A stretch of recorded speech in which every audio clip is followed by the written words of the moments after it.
Welcome in, everybody. This is the first video in what's anticipated to be an 8-part video series. And the topic of the video series is exactly what it says on the label, which is the ideological origins of the American Revolution.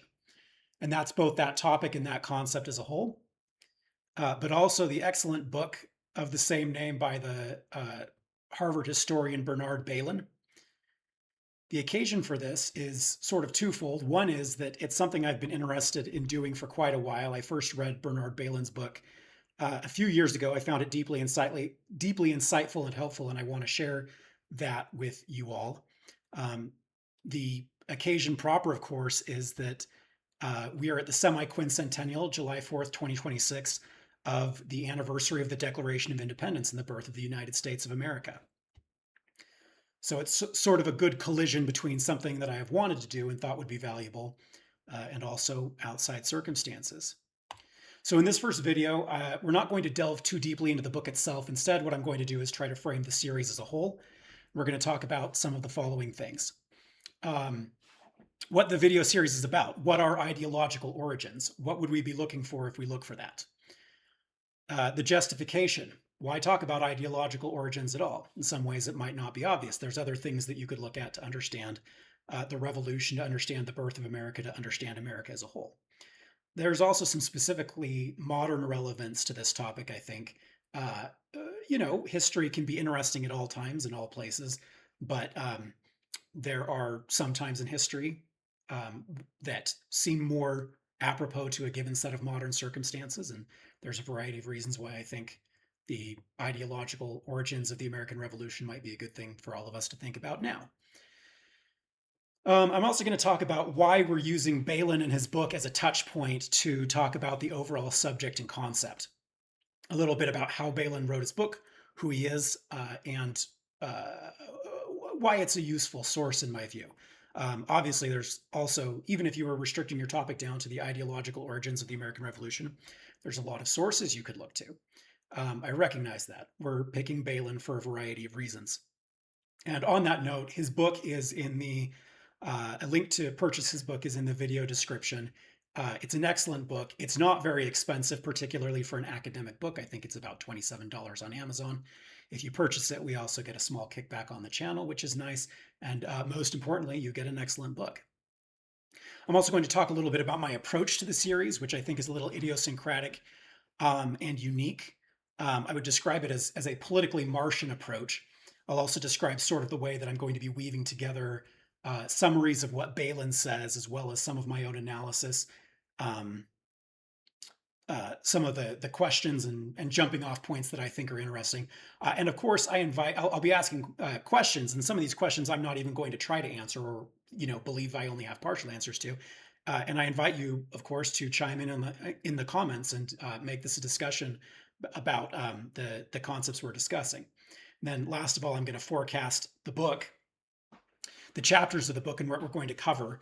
I can't help but point out one thing that I think is particularly valuable. There's so much value in the book, but one of the things that I think is especially unique is his analysis of some of the sources of revolutionary thought that we're going to be tackling in, if I recall correctly, it's not chapter 1, it's not chapter, no, it is chapter 2. Chapter 2, sources and traditions. And the reason why is because I think many people have a sense that the main sources of revolutionary era thought were classical antiquity, i.e. Greece and Rome, and the European Enlightenment. And although Bailyn's analysis of the original sources certainly shows that those are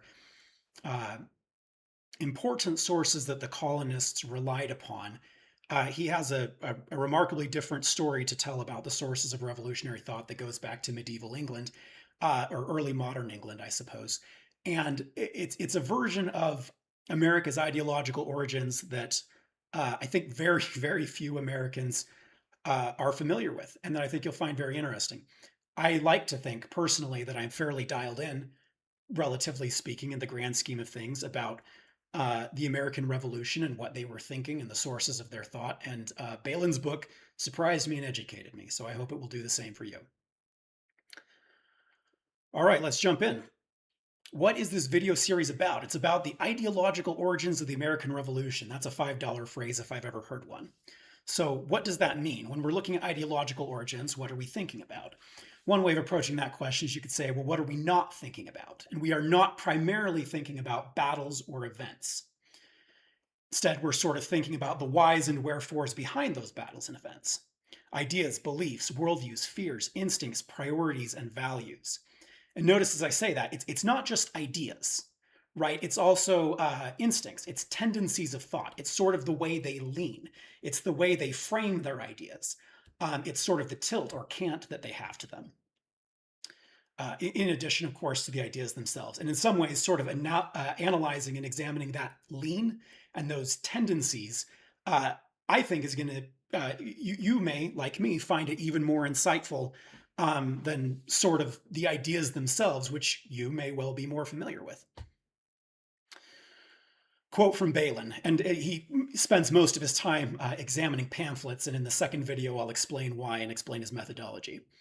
But he says, they reveal not merely positions taken, but the reasons why positions were taken. They reveal motive and understanding, the assumptions, beliefs, and ideas, the articulated worldview that lay behind the manifest events of the time. So in some sense, we're trying to get behind things, we're trying to get to the roots of things, right? And that means not only the conclusions, the final ideas that they landed on, to the extent that they did land on final ideas, we I think, underestimate and underappreciate at times the degree to which the American colonists disagreed with each other and did not land in the same place about how the American project should be run and what freedom meant and what kind of government they should build and things like that. So we'll be looking not only at these conclusions, but the sources and the transformations that led to the conclusions. In Greek mythology, Athena is born fully grown. She springs from Zeus's head. And the American Revolution is not like that. That's, I think, my assessment. It's certainly Bailyn's assessment. The American Revolution is not like that. It does not spring into existence fully grown. Instead, it develops. It goes through transformations. And these ideas start in one place and move through development and end up in very different places. In some ways, places that the colonists certainly did not anticipate when they began this journey. It was not fully planned or intended from the beginning. This is one of the ways that Bailyn characterizes it. Indeliberately, half-knowingly, as responses not to desire but to the logic of the situation, the leaders of colonial thought forced forward alterations in, or challenged, major concepts and assumptions of 18th century political theory. So the colonists themselves, in some ways, don't know where their thoughts are going. They're pushing them forward and developing them in response to the needs of the moment. And it ends up taking them, in some ways, to places they did not intend. You may be aware that certainly at the beginning of this conflict between the colonies and Great Britain, the colonists certainly considered themselves to be British. They saw themselves as asserting and defending British rights. In some sense, you could say that they were saying, we are the true inheritors and guardians of the British tradition, and you people over there in England are the ones who are messing up what it means to be English. Of course, later on, they develop and see themselves as distinctly American. But again, it's a transformation. It's a process. You could also see this ideological origins as something like America's ideological DNA. And when I think of that, I think of the meme. Now, of course, when we think of memes today, we're mostly thinking of images with captions that are circulated on social media, etc. The word meme actually comes from Richard Dawkins. And he called it the ideological equivalent of the gene, right? So you have genetic material that is transmitted from parents to children and that undergoes variation, selection, and heredity. The meme is the same thing, but it's for culture. It's for ideas, right? It's an idea. It's a belief. It can be musical. It can be a tune. It can be a saying. Any conceptual atom, you could say, a small conceptual unit, right? They spread from mind to mind, and they evolve by similar logic. If it's useful, or if it is memorable, or if it is emotionally or psychologically resonant, it persists and it mutates. So really, I guess you could say that this whole video series is going to be a course in applied memology. And I did a master's degree in English, and I wanted so badly to write my master's thesis on memes, and I thought it would be so fun, and I did not. I ended up writing it about Donald Trump, and you can find that online if you're curious about reading it. Um, but I thought writing about memes would be so interesting, and I still think it would be interesting. I think it's still an underappreciated concept. Memes are not jokes. Again, they're sort of ideological or psychological DNA. And in so doing, of course, we're also pointing to the fact that ideological origins, right? It's again something under the surface, right? It's not just what happens, but it's why it happens, and it's how the people at that time conceptualize the reasons for why what is happening is happening. And of course, we're going to be using Bernard Bailyn's book as a launching point. Okay, let's talk about why we might want to talk about ideological origins. I don't think it's necessarily obvious that you would, first of all. For instance, one thing you could believe is that the colonists' motivations were primarily economic in nature, or at least, and therefore that their ideas were propagandistic, or at minimum that they were insincere. You could think that. And sort of moving along that scale a little more and giving them more of the benefit of the doubt, you could think that they employed excessive rhetoric at minimum. That maybe they meant what they said, but maybe they got a little excessive in how they expressed it. They were perhaps a little florid, a little colorful, and that maybe their real views are a little more restrained than their words. You could also say, well, it's a long time ago. 250 years is a long time ago. 250 years, we had not landed on the moon. We did not have the power of flight. We couldn't split the atom. All sorts of things. Now, Bailyn's counterpoint to that first issue about the level of sincerity of the colonists, in examining these pamphlets, which again are his sources, and we'll talk about that in the second video, the pamphlets confirmed my rather old-fashioned view that the American Revolution was above all else an ideological, constitutional, political struggle, and not primarily a controversy between social groups undertaken to force changes in the organization of the society or the economy. So Bailyn's, scholarly conclusion at the end of all of this is that yes, they are basically sincere, and we'll go through some of the reasons for that, especially in the second video as we talk about the pamphlets and the style they're written in, and sort of the general character of their contents. Specifically to the excessive rhetoric point, he has this to say, and I find this very interesting, and we'll talk through the rest of the videos how some of the ways that this manifests. I began to see new meaning in phrases that I, like most historians, had readily dismissed as mere rhetoric and propaganda. Slavery, corruption, conspiracy. These inflammatory words were used so forcefully by writers of so great a variety of social statuses, political positions, and religious persuasions.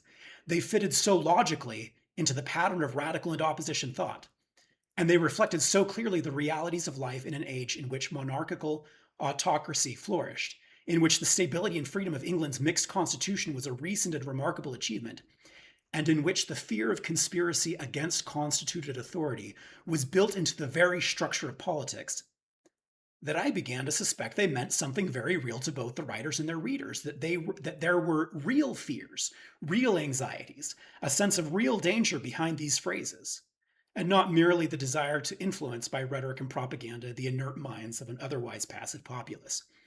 So that's Bailyn's perspective. I'm inclined to concur with him. My junior concurrence, having not reviewed the 400 pamphlets themselves, obviously. And of course, you're entitled to draw your own conclusions, as always. Now, it's worth mentioning that Bailyn's perspective is also John Adams's perspective. He writes to Thomas Jefferson in 1815 the following: "What do we mean by the revolution? The war? That was no part of the revolution. It was only an effect and consequence of it. The revolution was in the minds of the people, and this was effected from 1760 to 1775 in the course of 15 years before a drop of blood was shed at Lexington." The records of 13 legislatures, the pamphlets, newspapers in all the colonies ought to be consulted during that period to ascertain the steps by which the public opinion was enlightened and informed concerning the authority of Parliament over the colonies. So John Adams's perspective is firmly in the camp of, hang on, maybe if you had to choose one, rather than studying the battles and events, you would study the ideological origins. You would study the discussions and the debates during that time. And again, even prior to the first shots fired, prior to the Declaration of Independence, right? This is Declaration of Independence as a consequence of this discussion and ideological revolution, right? The revolution, the war, that's not the real revolution. Or excuse me, the war, that is not the real revolution, right? It's the effect and consequence of it. The revolution is in the minds of the people. That's John Adams's perspective. And notice also that today, when do we celebrate America's birthday? We do not celebrate it on the anniversary of the first shots fired at Lexington and Concord. We don't celebrate it on the anniversary of the last significant battle, and we don't celebrate it on the anniversary of the treaty with Britain. We don't even celebrate it on the anniversary of America's current governing constitution, which was written in 1787 and then adopted by the states by 1789. So we don't, it's funny, right? To the extent that America is a governmental entity framed by the 1787 Constitution, that should be its birthday, but that's not what we think. That's not how we treat it. Instead, we see America's birth as being July 4th, the anniversary of the Declaration of Independence, which again is a declaration. It's not a form of government. It's not an event. It's an exposition of ideas. It's an exposition of ideology. It's been famously observed, and people often say it today, that America is a creedal nation versus an ethnic nation. That is, you look at many nations around the world, and particularly historically, a little less so in the late 20th and first part of the 21st century, but broadly speaking and historically, nations are and have been frequently tied to ethnicities, right? So, you know, when you think about China, you think about the ethnic Chinese. When you think about Iran, you think about the ethnic Persians. And this is true in Europe too. France, ostensibly, and I know it's always more complicated than this, as it is in China and Iran and all places of the world, right? But France is the ethnically Frankish. English is the ethnically Anglo-Saxon. Plus the Normans, I suppose. Again, you know, the reality is always more complicated than the idea. But at least nominally and in theory, many nations around the world are largely ethnic. And it's often said that the United States is not that it is a creedal nation. It's based on a creed. It's based on a set of ideas. Now, at least in my estimation, that's basically true. But I kind of want to take this opportunity to point out sort of some other ways of thinking about it. And it is this. Could creed mean more than ideas as such? So when we say a creedal nation, we usually mean something like the principles in the Declaration of Independence. And fair enough. But I wonder if that doesn't omit something about what it means to be American. And the reason being that maybe ideas, principles are a little bit too abstract and brain-centered of a model of what it means to be creedal. Could we say that there's an American way of life or way of being, something a little bit more textured and lived that also goes into what it means to be a creedal nation, right? Could you expand the meaning of creed beyond merely abstract propositions and into sort of patterns of being, patterns of action, something like that? These are two quotes, by the way, from the passport, a United States passport, in the middle where there are pages for visa stamps, etc.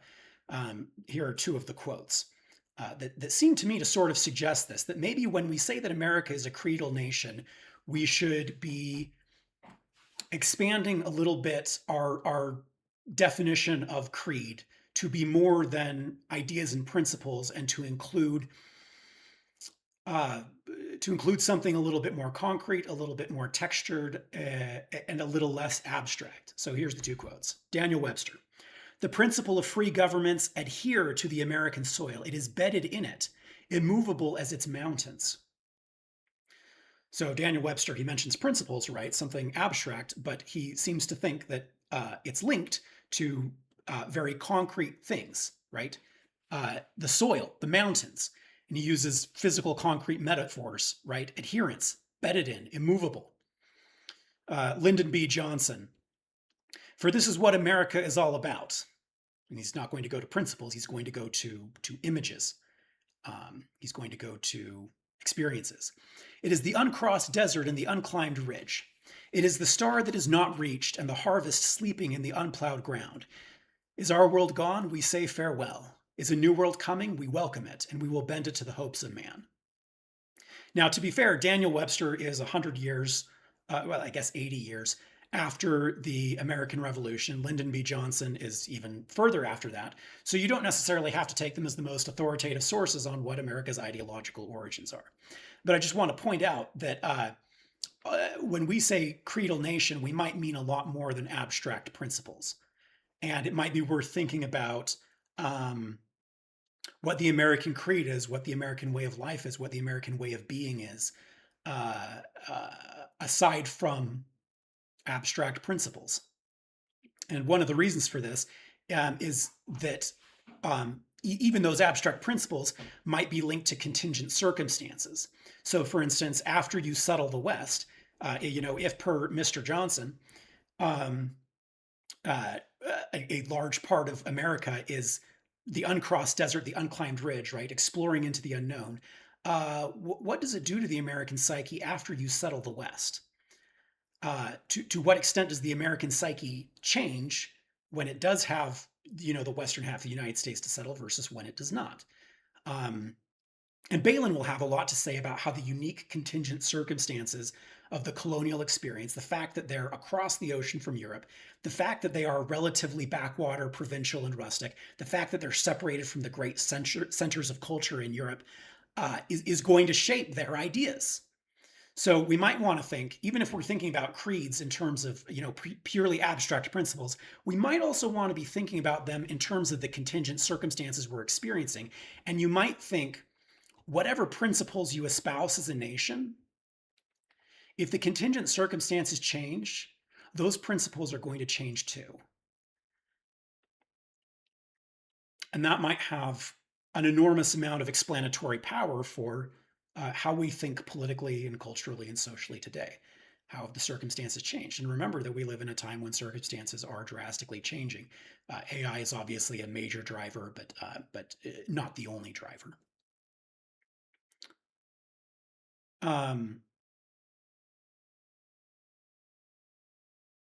Another way that our ideological DNA might have been shaped by contingent circumstances, we'll talk about this a little bit more as we go through the series, right, is America's unique gun culture, which in part, but not in whole, is based in contingent circumstances of America's settling and founding. Although not wholly, we'll go through some of the reasons for that. Again, if the contingent circumstances change, people's priorities and sense of what America's creed is also going to change. Of course, as a creedal nation, it can also go the other direction where your allegiance to certain principles is going to drive the way you respond to contingent circumstances. Again, America has a unique gun culture, which much of the world finds, I think, often quite puzzling. And again, we'll talk more about that and sort of the ideological origins of that. Okay. If you were going to look at the framers' views, if you were going to look at the ideological origins of the American Revolution, you could, I think, have four basic patterns of, four basic approaches to how you think about it. In the first place, you could think that they are just of no particular relevance today. So they're relevant as a historical fact with historical effects, right? The framers had views X, Y, Z. Those produced certain historical effects. But now we are today, and what happened 250 years ago is entitled to sort of no normative deference or reference, in the same way that nobody really thinks about Aristotle's theories of physics anymore. Like, yes, he thought them. Yes, it's historically interesting, but it doesn't really change anything we do today. Another perspective you could take is that the framers were essentially 100% right about essentially everything, and that therefore our goal should be complete or near complete preservation of, fidelity to, and adherence to their views. And you likely know a fair number of people, or perhaps you are one of those people who thinks basically along those lines. Another perspective you could take is essentially the opposite, right? That the framers were essentially 100% wrong, or close to 100% wrong, and that therefore our goal should be complete departure from their views towards other political philosophies. So it's not just that they don't deserve normative deference, it's that we should be actively moving away from them. And you could think that for a variety of reasons. And of course, one of the reasons is just that, it's 250 years old. Do we know that it has application today? The fourth view is sort of the mixed view of the two, and therefore it's the most squishy and the most susceptible to individual variation. And I'm sure you know people like this too, just like you know people in the other, or know of people in the other three categories. That the framers were fundamentally right as a matter of valence or direction, but incomplete. In other words, they sort of laid a foundation, right? Or they founded, right? And that's what we call them, founders, framers. But that to effectuate and carry out their vision, we are going to need to depart from them and innovate on what they said and did. And of course, this is where things get wiggly, is in what ways are you going to depart from, and in what ways are you going to innovate on? And like I said, this fourth view is sort of the squishiest. Squishiest in the sense of the most variation in how people approach it, least definite in terms of its conclusions, and most flexible. I think, and again, because it's most flexible, it is ambiguous, but I think broadly speaking, I would consider myself in this fourth category. Okay, here's another reason we should talk about America's ideological origins, and another reason we should care, regardless of your politics today, etc., is it is still a live political football. We are still fighting over this stuff 250 years ago. And specifically, the examples that I picked here, we're still invoking the founders. We're still invoking 250-year-old individuals, 250-year-old ideas, 250-year-old events in order to discuss and make sense of and move the political ball on contemporary political and cultural issues, right? So, for example, see in 2012 on the conservative side of the aisle, the Tea Party, right? Well, why do you call yourselves the Tea Party? Tea is not a distinctly American thing. Well, it's because of the Boston Tea Party. What you're saying in 2010, 2000, I guess it really started around 2010, I believe. But in 2010, 2012, the Republican Party, and particularly certain groups and factions inside the Republican Party, are saying, hey, remember those patriots back at the Boston Tea Party? That's us. We are the true inheritors of their tradition. And of course, more recently, on the left side of the political aisle, there are no kings protests. Okay, well, why are you saying no kings? What's that about? We haven't had a king in the United States for almost exactly 250 years, as a matter of fact, on the dot. So why are you saying that? And again, it's the left side of the country saying, we are the true inheritors. You remember those people? You remember the patriots and statesmen who fought for our freedom? We are the true inheritors of that tradition, right? So you have both sides of the aisle, trying to clothe themselves in the garb of the founders, sometimes literally, at historical reenactments and so forth. And I want to emphasize this happens on both sides of the political aisle. Now, it happens probably, I would say, more on the right side of the political aisle. And part of that is that for a variety of reasons, I think it's fair to say the left has kind of a patriotism problem. Largely, not entirely. I don't want to be too generalizing here. But they have trouble saying that they like America and they're proud of it. And I hasten to add that I think conservatives tend to overestimate the scale of that. And I think that I personally know of plenty of people on the left who have a very, very strong sense of allegiance to the United States, have a very, very strong sense of patriotism. So I do think that conservatives tend to overstate it. But polling does seem to indicate that it is a real problem, this sort of patriotism problem. And at minimum, that the left is perceived as not being as patriotic, again, whatever that means, less likely to garb themselves in the aura and authority of the founders. But again, they still will and do, as we have seen in recent years.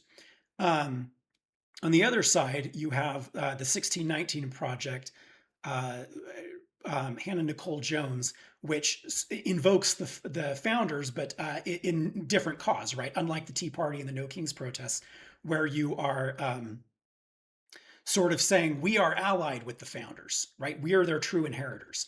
The 1619 Project is something that says, uh, again, it's a perfect example of this. The framers were essentially 100% wrong, and our goal should be complete departure from their views towards other political philosophies. The 1619 Project is the theory that America's true birth or anniversary is in 1619 when the first slaves arrive, not the Declaration of Independence. But it still demonstrates, right, that for a lot of people, the legacy of the founders, their ideological origins, and America's ideological origins, is a live political football. It's something that we still want to fight about. It's something that we still want to marshal in our ideological and political disputes, and something that still matters to figure out. Okay, now that I've made everybody angry talking about this, let's go on. Here's another reason we should think about America's ideological origins. And it's related to that reason. It's a live political football again, and therefore we should not be quick to assume we know what they were thinking. Because when you use something as a political football, you do not have a primary interest in sort of being faithful and honest to their views. You have a primary interest in sort of showing that they are on your side. You are mustering them in your defense. So that's a large part of the value of the series in this book, I think, is to try to figure out, hang on, what were they actually thinking? And that's what Bailyn had to say. I had been surprised to see the dominant cluster of ideas, beliefs, and attitudes that came to light when Enlightenment platitudes were put aside and one concentrated on what the leaders of the revolutionary movement were actually saying. So Bailyn is saying, when I looked at all these pamphlets, I ended up being surprised by the colonists' views. Being surprised, by the way, is, I think, a strong indicator of intellectual honesty. And the reason why is if you only ever find things you expect, that's a little suspicious.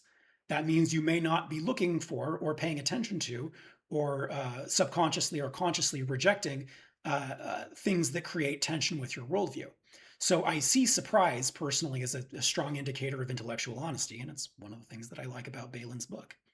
It's the same attitude that we should carry into our examinations of the founders, is sort of rather than seeing them as players that we can force to put on our chosen political jerseys, we should be trying to figure out what they actually thought. And then, of course, obviously you can accept it or reject it or modify it. And of course, in America's history, we've done all three of those in a variety of ways over time. Bailyn quotes another historian about this problem that happens, right? Which is that we assume we know what they meant. We assume we know what they were thinking. By our explanations, interpretations, assumptions, we gradually make it seem automatic, natural, inevitable. We remove from it the sense of wonder, the unpredictability, and therefore the freshness it ought to have.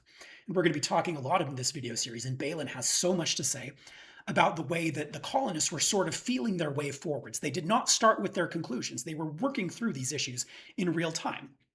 And I actually find that, again, to be very exciting because I think the need for that, the need to sort of stumble through ideas and to be surprised and to come to conclusions you did not necessarily anticipate, it's probably a permanent need. It's probably something we always need, but it might be increasingly acute today, again, for reasons that we will discuss more. This is just the introduction.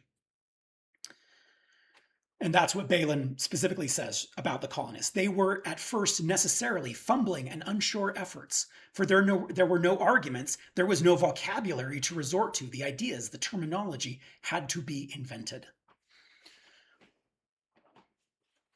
I want to give you a concrete historical example of the way that we perhaps misread the founders, misunderstand them. And it's in reference to Captain Levi Preston, who fought at Concord in 1775. So one of the first two battles of the Revolution. This is the Ride of Paul Revere, all that stuff. Now, I have been to Lexington and Concord about a decade ago. I visited both places. And It's really worth thinking about. I want to tell you just a little bit about each place and what I thought as I was there. So Lexington is just this unremarkable little town, and there's an unremarkable little village green. And at Concord, they fought, among other places, at the Old North Bridge. And I went to the bridge, and it's just this unremarkable little bridge, seemingly in the middle of nowhere. So, it's not like they were, neither location is obviously remarkable or obviously worth fighting over. So, to understand Captain Levi Preston and the other colonists who fought at Lexington and Concord, I think you really have to ask yourself a question something like the following. And it's not a perfect analogy, but it's something like the following. What would motivate me to wake up at 5:30 in the morning and go down the street to my local city park, or maybe to the nearest freeway overpass, to shoot at the feds? And really, like, you can stop and think about that. What would have to happen so that you would be willing to do that? And I know it is, for many reasons, and I'm not recommending you do this, it is for many reasons not a perfect analogy to what the American colonists did. For one thing, the redcoats were in the colonists' minds a much more sort of threatening and dangerous force than we see our military today. Um, uh, they were, from overseas. There's many reasons why it's not a great analogy, but it's the closest analogy we can probably come to. So you have to stop and think, and to understand this story from Levi Preston, Captain Levi Preston, you have to stop and think, what would motivate you to get up at 5:30 in the morning and do that? So Mellon Chamberlain, who at this point in his career, I think was a judge. Anyway, he interviewed Captain Levi Preston in 1843. And they had the following exchange. Mellon Chamberlain asks him, "Were you not oppressed by the Stamp Act?" And Preston says, "I never saw any stamps. I always understood that none were ever sold." And Chamberlain asks him, "Well, what about the tea tax?" And Captain Preston's replies, "The tea tax? I never drank a drop of the stuff. The boys threw it all overboard." And then Mellon Chamberlain asks, "But I suppose you had been reading Harrington, Sidney, and Locke about the eternal principles of liberty." And Captain Preston says, "I never heard of those men. The only books we had were the Bible, the Catechism, Watts' Psalms and Hymns, and the Almanac."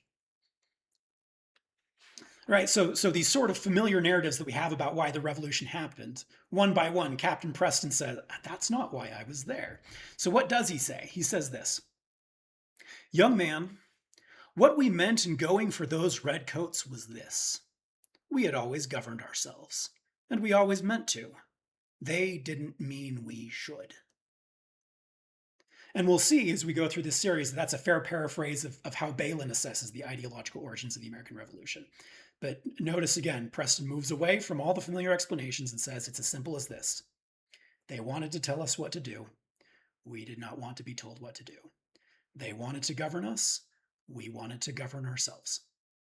And that's why he got up at 5:30 in the morning to go shoot at some redcoats. Okay, I want to discuss kind of an interesting analog. We're talking about this tendency where you misunderstand what other people think, and particularly what historical figures think.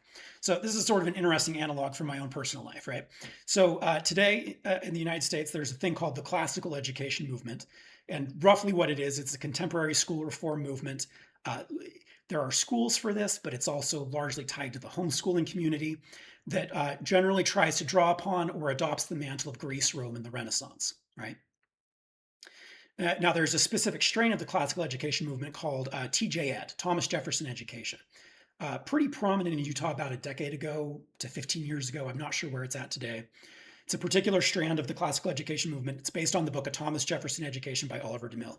And I was pretty familiar with this. The high school that I went to, and also that other Joseph went to, was largely based on this book. So like I said, I was pretty familiar with it. Now, around 5 years ago, I finished a master's degree in English at Brigham Young University, and there I ended up spending some time studying classical rhetorical pedagogy. Unfortunately, always never as much as I wish I had, and I would love to make more videos about this because I think it's a critical and important topic.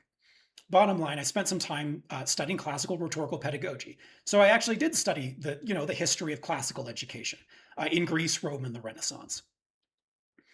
And I found something interesting, and I want to be careful here because these are really preliminary conclusions, and I think if I develop them a little further, I might have a slightly more nuanced view of it. But essentially, I found out that the classical education movement was not really about classical education at all, unfortunately, and I think, largely unintentionally. I learned that real classical education in Greece, Rome, and the Renaissance meant figures like Aphthonius, Isocrates, Hermogenes, Quintilian, Cicero, Thomas Wilson, Erasmus, others. Principles it was based on. It was based on imitation. It was rhetoric centered. It was based in practice. It was focused on cultivating good judgment and decision making ability. Now, okay, none of those figures were emphasized at all in TJ Ed. I guess Cicero was, but largely for his political contributions, not for his rhetorical pedagogy contributions. Right, the modern classical education movement, and it's more specifically TJ Ed. The modern classical education movement is wide and varied enough that it's not all equally susceptible to this criticism. But it was mostly a combination of Mortimer J. Adler's great book series developed, and this is an error. It's actually not the 1970s. It came out of the 1950s, out of the University of Chicago, plus a specific brand of late 20th century political conservatism, best embodied in the author W. Cleon Skousen. Now, maybe Mortimer J. Adler's great books are great, and maybe Skousen is great, but it was not classical education. I was reading the sources in classical education. They were not saying what the TJ Ed folks were saying. They were just night and day, completely different emphases, and again, the historical roots were completely different. The modern classical education movement, to a large degree, and to the extent that it's Mortimer J. Adler's great book series, is really just 70 years old. It's not classical at all. And again, I hasten to add, and I would love to make more videos about this. So if there's interest, please tell me in the comments. But the modern classical education movement was and specifically the TJ Ed strain of it was to a large degree just a misnomer, and that if you actually looked at what the classical teachers had said, they were saying completely different things. So this really is a recurring phenomenon, right? We marshal authorities for our own purposes without actually understanding those authorities. That happens with the classical education movement in reference to classical sources. We do this to the framers.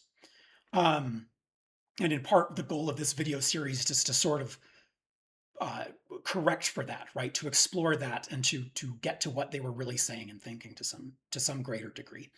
And we'll discuss this in video 3, chapter 2, sources, that the framers did the same thing to classical sources and to Enlightenment sources, where they on occasion completely misread them.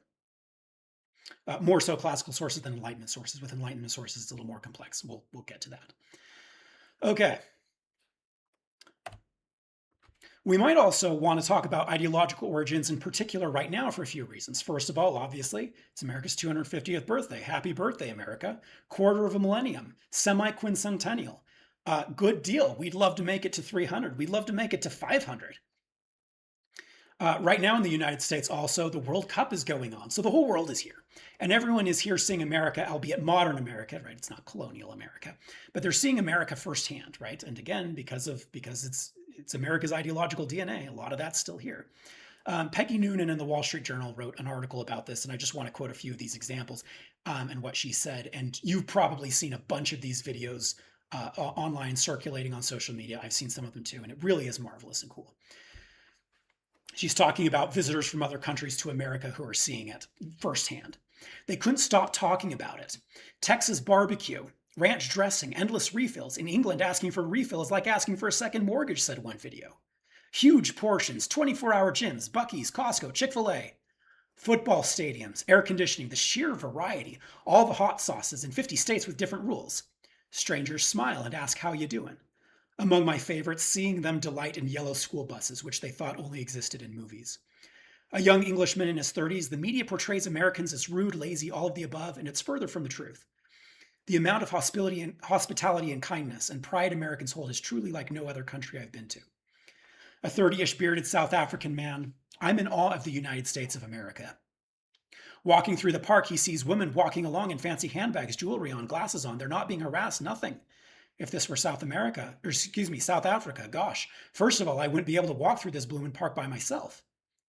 And then Noonan says, those young visitors who saw us clearly and said what they saw gave us a little 250th birthday present.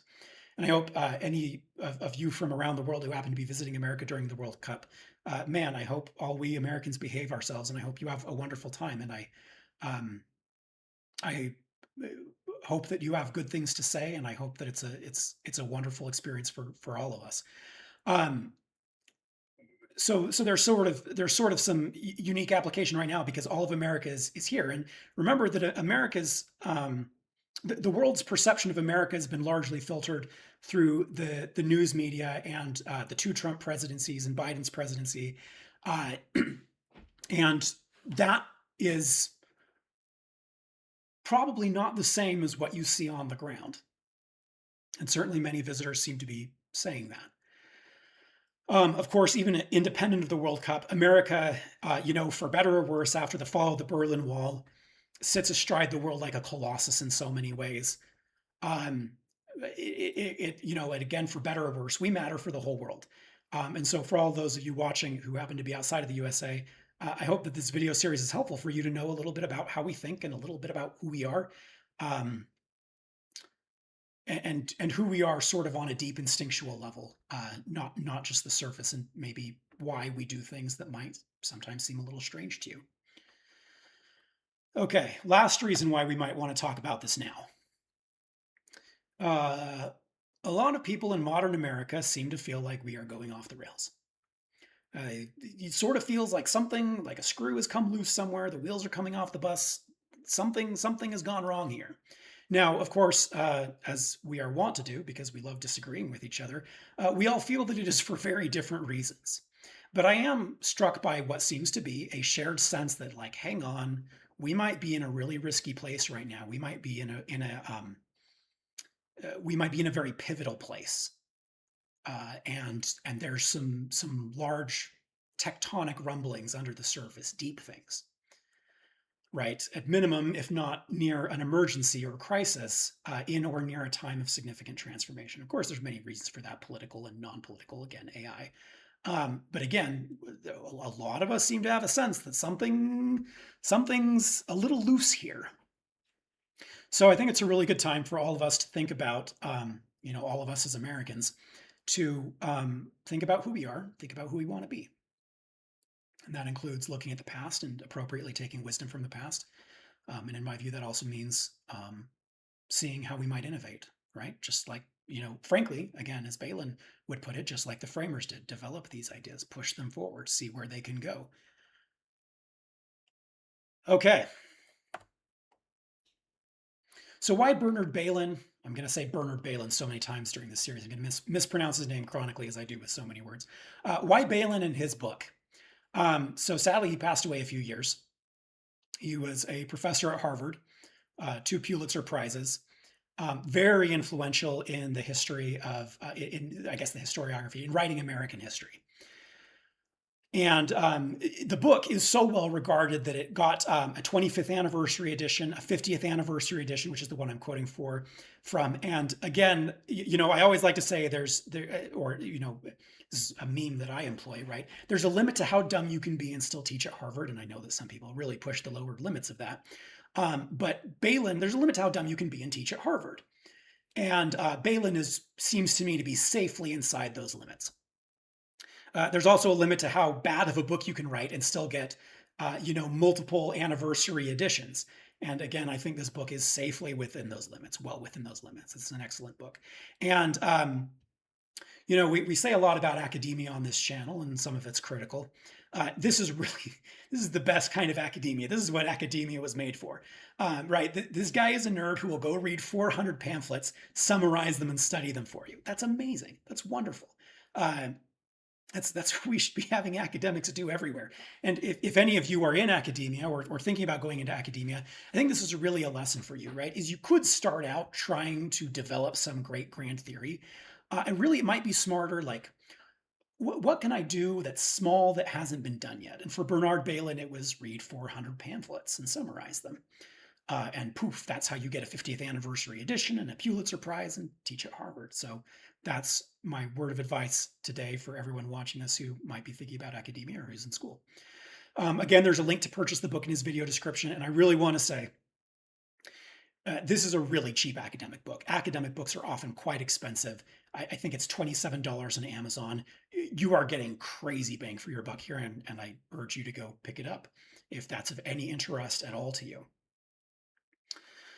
Okay, let's talk a little bit about sort of my approach to this series, right? Although obviously the series is named after Bailyn's book, and we're going to be quoting him and discussing him at length, um, and I think he's very useful and smart. He is the touch point, right? You certainly don't have to take him as the last word for this series to be worth your time. I realize there's so many other sources we could look to, so many other authors, but unfortunately, art is long, but life is short, and I have to create what I can as I move forward. Okay, my approach here, because this is all inherently political, I know, and we've already hit on some of this. I would describe myself here as a political Martian, and I'm borrowing that from the podcaster Dan Carlin, who does the Common Sense series and the Hardcore History series, both of which I find very interesting to listen to broadly. So he's, as far as I know, the first person who adopted the phrase political Martian. I don't mean exactly what he says. I'll describe what he means first, then I'll sort of describe how I extend that idea. He describes it as a political alien state, right? Like if you were Mars and you came to Earth, how would you evaluate the politics? You wouldn't evaluate it from within the existing political frames. You'd be seeing it from the outside in totality.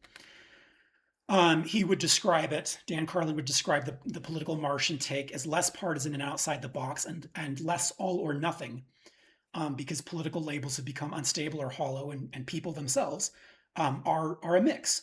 And I'd be curious how many of you sympathize with that view, whether you consider yourself all a mix of different views, and whether you consider yourself how in a box or out of a box you would consider yourself politically. We can check Dan Carlin, see if his analysis of the electorate corresponds to this channel's viewership.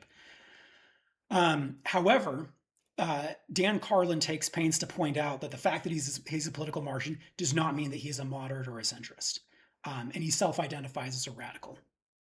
So I sympathize with a fair amount of that, and that captures some of what I mean. I also mean, by a political Martian, somebody who is trying to see it from the outside as if I was a Martian, right?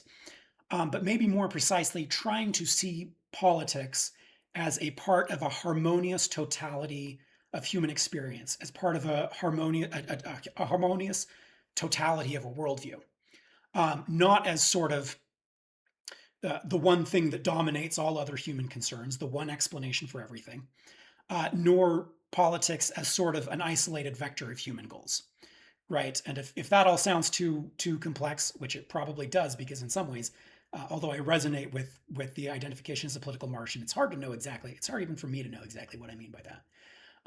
But if you were to boil it down, it's as simple as this. I just want to understand what the framers thought. I just want to understand what we might learn from it, and perhaps what we might not learn from it. And therefore, I treat this as a genuine live set of issues for which important questions have not yet been settled. I am in exploratory mode. I'm in developing the ideas mode. Okay, and in that spirit, each video I'm going to be summarizing and quoting Bailyn and the sources he quotes. I'm also going to be adding some of my own observations and follow-up questions to think about, and discussing, largely discussing the implications of these ideas, not just the ideas themselves. And in that same spirit, I invite you to blow up the comments section. Tell me what you think about anything and everything in these series. Tell me what you think about Bailyn. Tell me what you think about the American Revolution. Tell me what you think about what I say. Now, as I said, life is short, art is long. This video series is as much as I can do right now. I actually have way more ideas percolating about this, and I cannot put it into something presentable yet. So, circumstances permitting, hopefully much sooner than the 300th anniversary of the Declaration of Independence in another 50 years, but hopefully much sooner than that. But at least by then, stick around for an eventual second edition that will be this, but hopefully at least 3 to 5 times better. And with the ideas much, much, much more developed, although I do a fair amount here. Okay. Well, that leaves us nearly at the end. Let's talk about the series at a glance. And this is very simple, right? We've done a video about the series introduction. I'm going to do, at least anticipating, as I've got it planned and mapped out, one video for each chapter, and then a video for the postscript that he adds at the end about the Constitution. So in chapter one, the literature of revolution, Balin's whole project is based on examining pamphlets from the revolutionary era. And if you're wondering what those are, you already know the most famous one, which is Thomas Paine's Common Sense. But he reads about 400 of them and examines them.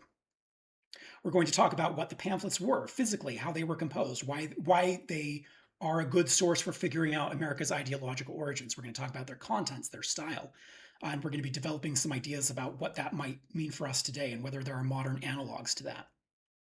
Chapter two, sources and traditions. That video honestly might be my favorite because it's so interesting and so I think counterintuitive and counter to what most even fairly educated Americans in my experience think about where the revolution's ideas came from. So stick around for that one. Honestly, if you just skip to that one and watch that one, I'm saying this too early because I haven't filled out the content for all of these videos yet. That might be the most valuable one. Chapter three, Power and Liberty, the Framers' General Theory of Politics. This actually gives chapter two a run for its money as the most dense and interesting chapter.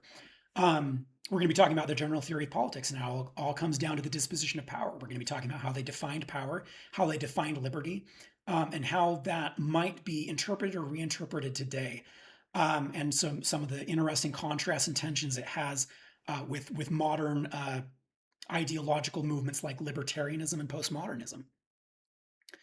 Okay, chapter four, the logic of rebellion, why violent rebellion was necessary. These are all ideas that are kicking around, but eventually it impels them to declare war, or I guess to declare independence, which entails war. So we're going to talk about why they were driven in that direction, and it really all comes down to conspiracy. And after we go through chapters 2 and 3, you'll see why conspiracy, that concept, was so important to them. And maybe you'll see a little bit of the roots of, maybe why perhaps we are seemingly so conspiracy theory focused today. Chapter 5, transformation. Remember, these ideas are not leaping full grown into the colonists' minds. They take time to develop. And the commonplaces, the ideas of 18th century political philosophy go into the colonists' minds and come out radically different. That includes ideas about representation, ideas about what a constitution is, ideas about what rights are and where they come from, ideas about sovereignty and what it means, and what you can do with it and what you can't do with it. So there's this terrific furnace that is transforming 18th century political theory into something new. That's what chapter 5 is about.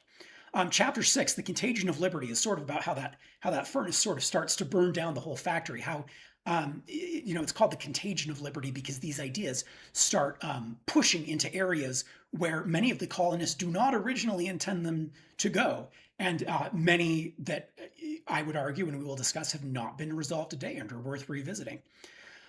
Finally, the postscript. He added this. I can't remember if he added it in the 25th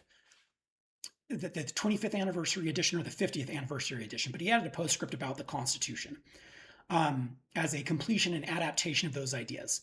And some of these still resonate today.